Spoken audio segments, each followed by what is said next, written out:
Good evening class. तो हमने respiratory system में ऑल ओवर डिस्कस कर लिया था। अभी नेक्स्ट हमें क्या पढ़ाना था? Regulation of breathing. तो नेक्स्ट टॉपिक है रेगुलेशन ऑफ ब्रीथिंग।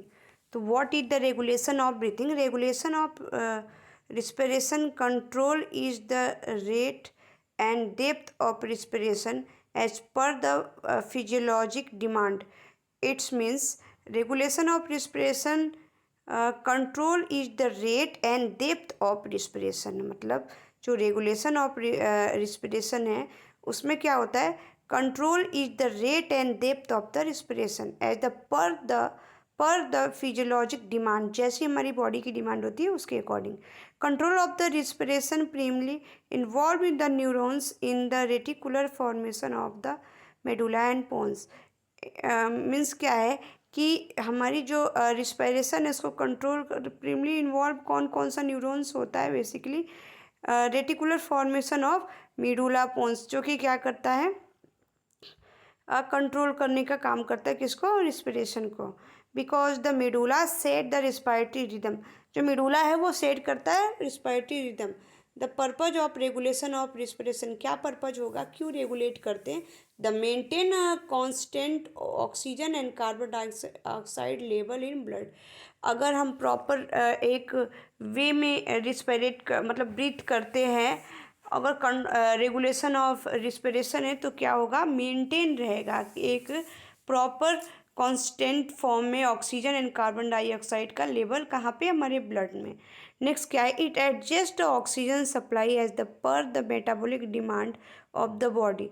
क्या होता है कि यह एडजस्ट करता है जो ऑक्सीजन सप्लाई है हमारी बॉडी में उसका मेटाबॉलिक डिमांड, जैसी हमारी बॉडी को डिमांड है उसके according. It help the regulate the acid base balance. ये क्या करता है? हमारी बॉडी में पीएच का लेवल और एसिड का लेवल मेंटेन करके रखता है। The size of the thoracic is the Altered by the action of the respiratory muscle. क्या है कि जो हमारी थोरेसिक है वो क्या है कि अल्टर्ड कैसे होती है? जैसे हमारी रिस्पायरेटरी मसल्स एक्शन करता है। Which contract as the result of nerve impulses transmitted to them from the centre in the brain and relax in the absence of nerve impulses. क्या है कि जब हमारी जो रिस्पायरेटरी मसल्स है वो क्या एक्शन करती है, साइज में उसके चेंजेस होती है, तो वो क्या होता है? कॉन्ट्रैक्ट होता है और रिजल्ट में क्या होता है? नर्व इम्पल्सेस ट्रांसमिट होता है। कहाँ पे? Brain from the centre in brain के सेंटर में से लेके और क्या होता है? Relax in the absence of nerve impulses. ठीक है। The impulses travel along the phrenic and intercostal nerve to excite the diaphragm and external intercostal muscle। क्या है कि ये जितने भी इंफॉर्मेशन वो ट्रांसफ़र करती है किसके? फ्रेनिक या इंटरकॉस्टल नर्व के द्वारा, और डायफ्राम को एक्साइट एंड इंटरकॉस्टल मसल को एक्शन में ले आती है ताकि वो एक्शन करे। These nerve impulses are the sent from the cluster of neurons located the bilaterally in the medulla oblongata and pons of brainstem। ये जो नर्व है, नर्व इम्पल्सेज जो मैसेज ट्रांसफ़र करती है वो कहाँ से? न्यूरॉन्स से। और कहाँ पे? Bilaterally in the medulla oblongata and pons of the brainstem। The widely dispersed group of neurons collectively called the respiratory center।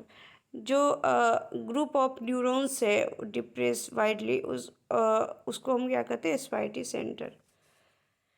mechanisms of regulation of respiration, there are two major mechanisms।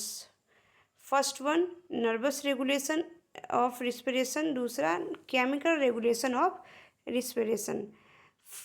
So here discuss nervous regulation of respiration. respiratory center, the respiratory center are they divided into four major group, two major in medulla and two in pons। मतलब जो respiratory centre है वहाँ पे क्या है कि respiratory centre divide हुआ है फोर ग्रुप में। टू ग्रुप मेडुला का है, two group respiratory, two group pons का है। The two group in the medulla are the dorsal respiratory group, the ventral respiratory group. The two group in the pons are the pneumotaxic center and the aneumostic center, also known as the pontine respiratory group. It's means जो मिडुला है वो भी दो group है, dorsal and ventral respiratory group, and जो पोन्स है वो भी दो है, जैसे कि नीमोटैक्सिक एंड एनिमोस्टिक सेंटर, जिसको हम पोन्टाइन रेस्पिरेटरी ग्रुप भी कहते हैं. ये डायग्राम है कहाँ कहाँ आपका मिडुला है, किधर पोन्स है, कौन सा पार्ट किधर है, ये देखिए. नेक्स्ट क्या है, respiratory centre can be divided into 3 areas on basis of the their function. जो रिस्पायरेटरी सेंटर है वो फंक्शंस के बेस पे 3 एरिया डिवाइड है. फर्स्ट क्या है, medullary rhythmicity area in medulla oblongata. दूसरा क्या है, the pneumotaxic area in pons, the apneustic area also in pons. तो हम स्टडी, ये देखिए ये लोकेशन है फंक्शंस के बेस पे जो हमने डिवाइड किया था. नेक्स्ट क्या है, मेडुलरी रिथमिसिटी एरिया. ये जो होता है, the function of medullary rhythmicity area is the control the basic rhythm of respiration. It include 2 areas, जैसे इंस्पायरेटरी सेंटर और expiratory centre. Inspiratory centre means क्या होता है, it establish the basic rhythm of breathing. ये क्या करता है, जैसे हम नॉर्मल बैठे हैं से कर रहे हैं, तो जो हम ब्रीथिंग करते हैं उस प्रोसेस में ये इन्वॉल्व होते हैं. जब क्या रिस्पायरेटरी न्यूरॉन्स फायर या ब्रस्ट हो जाता है तो उस समय पल्स इम्पल्सेस ट्रेवल होती है कहाँ, फ्रेनिक एंड इंटरकॉस्टल नर्व जो होती है वो एक्साइट करती है किसको, डायफ्राम को, एक्सटर्नल इंटरकॉस्टल मसल को. नेक्स्ट क्या है, expiratory centre. Impulses from the expiratory area cause contraction of the internal intercostal and abdominal muscles. यहाँ पे क्या होगा कि जैसे हमें जब हमारी इम्पल्सेज एक्सपायरेटरी एरियाज में जाती है तो वहाँ पे क्या होता है, cause contraction of the intercostal and abdominal muscle. किस वजह से जाता है, क्योंकि वहाँ पे intercostal muscles and abdominal muscle contract होता है विच डिक्रीज द साइज. और क्या होगा, साइज जो होता है थोरेसिक कैविटी की वो डिक्रीज हो जाती है. इट्स मीन्स कि जो एक्सपायरेटरी सेंटर का रिस्पिरेशन होता है वो फोर्सफुली रिस्पिरेशन के लिए डिनोट होता है, मतलब फोर्सफुली रिस्पिरेशन के लिए ये उस समय ये एक्टिव होता है. यहाँ पे अगर आप एक्शन में नहीं हैं, मतलब हमारी जो न्यूरॉन्स है इंस्पायरेटरी सेंटर में, यहाँ जो नॉर्मल ब्रीथिंग करते जो अगर मान लो एक्टिव नहीं है तो उस समय इन्फॉर्मेशन भेजता है और ये हमारी न्यूरॉन इम्पल्सेस ट्रांसफ़र करता है ब्रेन में और देन ये एक्शन करता है. और यहाँ पे जब फोर्सफुली ब्रीथिंग होती है देन क्या होता है, यहाँ पे मैसेज ट्रांसफ़र होता है. Pneumotaxic, it transmit inhibitory impulses to the inspiratory area. यहाँ पे क्या होता है कि इनहिबिटरी इम्पल्सेस क्या होता है, इंस्पायरेटरी एरिया में मैसेज ट्रांसमिट करती हैं. The major effect of these nerve impulses is to help turn off the inspiratory area before the lungs become too full of air. जब हमारी लंग्स में वो एयर फुल हो जाता है देन क्या ये इम्पल्सेस ट्रांसमिट करती है और टर्न ऑफ करने के लिए, ताकि अब एक्सेसिव लेवल में एयर ना आए. एक aneumostic area, the area sends stimulatory impulses to the inspiratory area that active it and prolong inhalation. The result is a long deep inhalation. यहाँ पे क्या होगा कि जब शॉर्टनेस ऑफ ब्रीथिंग का केस होता है उस समय क्या होता है कि ये इम्पल्सिस ट्रांसफ़र होता है और क्या होता है, ट्रांसपोर्ट होता है और हमारी जो इंस्पायरेटरी एरिया वो एक्टिव हो जाती है एंड प्रोलॉन्ग इनहेलेशन के लिए ये हेल्प करता है. इसमें रिजल्ट क्या होगा, लॉन्ग एंड डीप इनहेलेशन के लिए हेल्प करना ए नीमोस्टिक एरिया. नेक्स्ट है chemical regulation respiration. Chemical regulation में क्या होता है, there are 3 important chemical factor. controlling the respiration. First one, contraction of carbon dioxide in blood. Next, concentration of hydrogen ion or pH. Next, concentration of oxygen in blood. First one, concentration of carbon dioxide in blood. When the carbon dioxide concentration in blood increase, stimulate the chemoreceptor.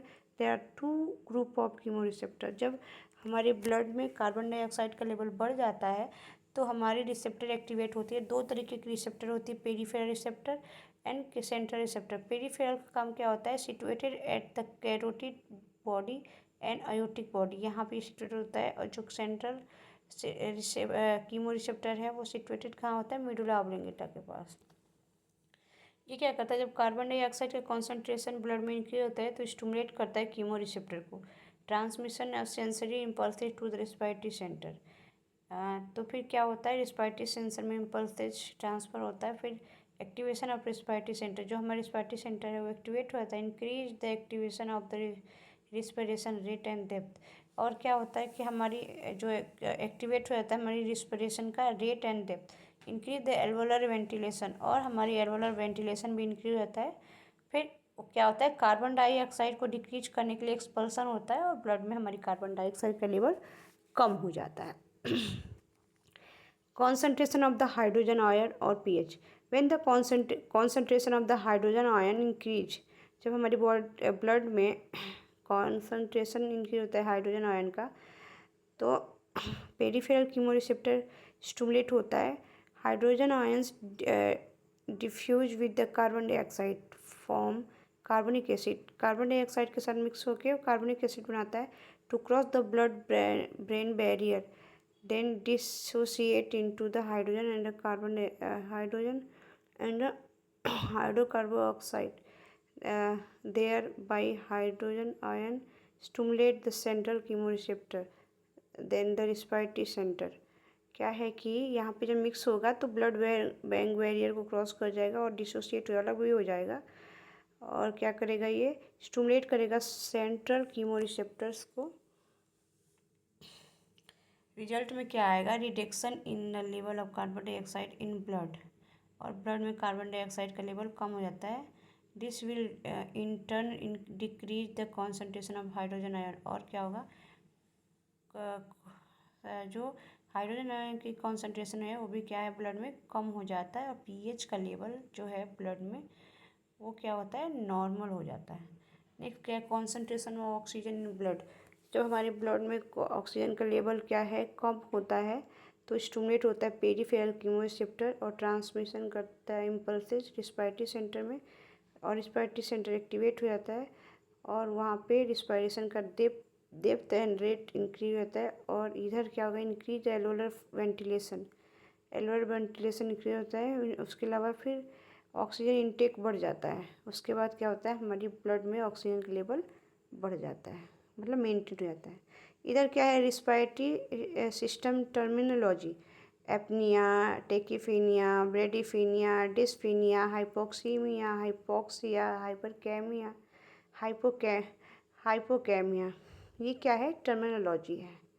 ठीक है, तो I think आप लोग को समझ आ गया होगा आज का topic. Thank you so much for watching my video. Next video में हम लेके मिलते हैं डाइजेस्टिव सिस्टम। जो अब जब नेक्स्ट वीडियो आएगा तो उसमें आपको डाइजेस्टिव सिस्टम स्टार्टिंग से लेके एंड तक पूरा syllabus wise BSc first semester के लिए मैं आपको पढ़ाऊँगी। ओके, तब तक लिए thank you very much, take care.